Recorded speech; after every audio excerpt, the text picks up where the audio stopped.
পাঁচ দিনেই ফুলে ফেপে উঠছে নির্বাচনী প্রচারণায় পাল্টাপাল্টি অভিযোগের ঝুলি। মাঠে ঘাটে প্রার্থীদের যেমন অভিযোগের শেষ নেই, তেমনি ইসিতেও আসছে দলগুলো। আপনাদের যে ভোটের অধিকার যেটা প্রতিষ্ঠিত হতে যাচ্ছে ইনশাআল্লাহ। সোমবার রাজধানীর গুলশানে সংবাদ সম্মেলন করে বিএনপির নির্বাচন পরিচালনা কমিটি। এ সময় কমিটির মুখপাত্র অভিযোগ করেন, ধর্মীয় অনুভূতি ব্যবহার করে প্রচারণা চালাচ্ছে একটি নির্দিষ্ট দল, যা সুস্পষ্টভাবে আচরণবিধির লঙ্ঘন। এ বিষয়ে ইসিকে কার্যকর ব্যবস্থা নেওয়ার আহ্বান জানানো হয়। একটি নির্দিষ্ট রাজনৈতিক দলের প্রার্থীরা ধর্মীয় অনুভূতির অপব্যবহার করে নির্বাচনী প্রচারণা চালাচ্ছেন। দেশের ভোটারদের প্রভাবিত করার যে চেষ্টা, সেটি নির্বাচনের স্বচ্ছতা, নিরপেক্ষতা, অবাধ ও সুষ্ঠু পরিবেশকে মারাত্মকভাবে ক্ষুণ্ণ করছে।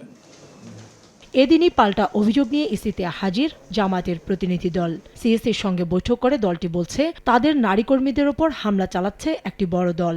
দলের পক্ষ থেকে আমাদের নারী কর্মীদের উপর মারাত্মক ধরনের আচরণ করা হচ্ছে, যেটি একটা উদ্বেগ এবং উৎকণ্ঠা তৈরি করেছে। নির্বাচন কমিশনকে আমরা অনুরোধ জানিয়েছি এই ব্যাপারে ওনারা যাতে প্রয়োজনীয় পদক্ষেপ, রিটার্নিং অফিসার, আইনশৃঙ্খলা বাহিনী সহ যারা আছেন মাঠে কাজ করে, তারা যাতে সেই ভূমিকা পালন করে। কিন্তু আইনশৃঙ্খলা বাহিনী খুব ভালো ভূমিকা আমরা দেখতে পাচ্ছি না। তবে ভোটের স্বচ্ছতার প্রশ্নে ইসি আপোষ করবে না বলে জানান নির্বাচন কমিশনার আব্দুর রহমানুল মাসুদ। দুপুরে নিজ কার্যালয়ে সাংবাদিকদের সঙ্গে আলাপকালে তিনি বলেন, ভোট নিয়ে রাজনৈতিক চাপ নেই। এই পর্যন্ত যত পরিবেশ দেখেছি, আমি মনে করি পরিবেশ অনেক ভালো আছে এবং আমরা সুষ্ঠু নির্বাচন সবাই লক্ষ্য করবেন যে আমরা সুষ্ঠু নির্বাচন দিয়েছি।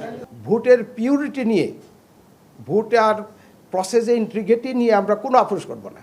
এ সময় ভোটারদের নির্বিঘ্নে কেন্দ্রে আসার আহ্বান জানান কমিশনার মাসুদ। আপনারা নির্বিঘ্নে ভোট দিতে পারবেন, যাকে ইচ্ছা আপনি তাকেই ভোট দিবেন।